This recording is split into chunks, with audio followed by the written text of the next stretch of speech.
There are certain literary classics that have become synonymous with their screen adaptations, and some of these films have become classics in their own right. When you visualize The Wonderful Wizard of Oz or To Kill a Mockingbird, chances are that you picture the scenes and characters from their respective award-winning films.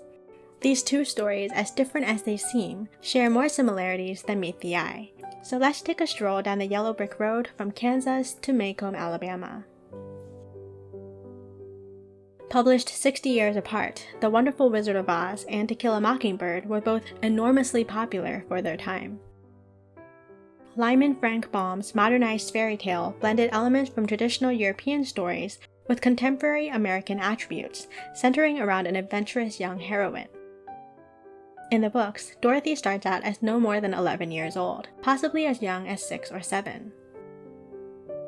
Harper Lee's Bildungsroman is told from the perspective of a female protagonist, narrated by an older Scout Finch looking back on her childhood, specifically from the ages of 6 to 9.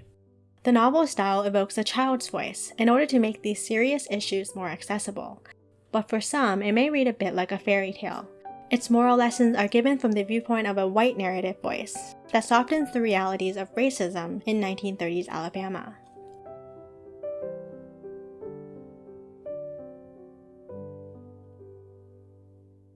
Although it's to be debated whether The Wonderful Wizard of Oz contained any references to American society of the 1890s, Baum himself only states that the story was written for the benefit of children, retaining the wonderment and joy of fairy tales while leaving out the heartaches and nightmares.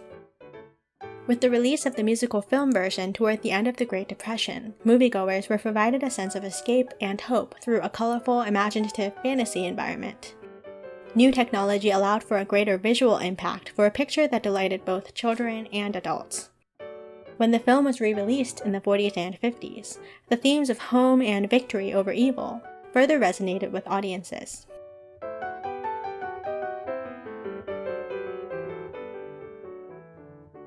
By the 1960s, the civil rights movement was fully underway. To Kill a Mockingbird struck a chord with readers across the country, and a film adaptation was released just 2 years later.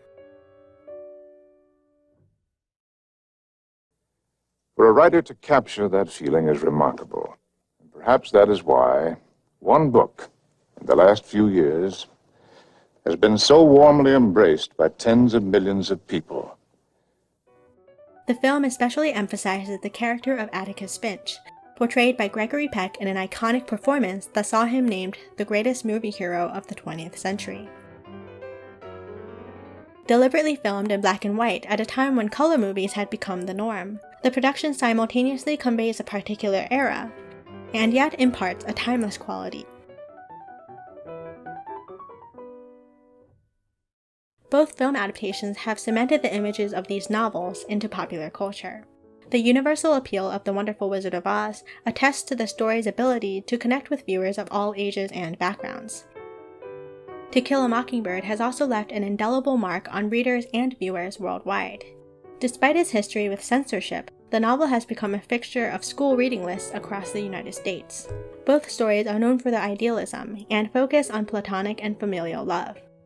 With The Wizard of Oz, Baum decreased the emphasis on romance, choosing instead to focus on Dorothy's friendships with the Scarecrow, the Tin Man, and the Cowardly Lion, as well as her relationships with her aunt and uncle, and even Toto.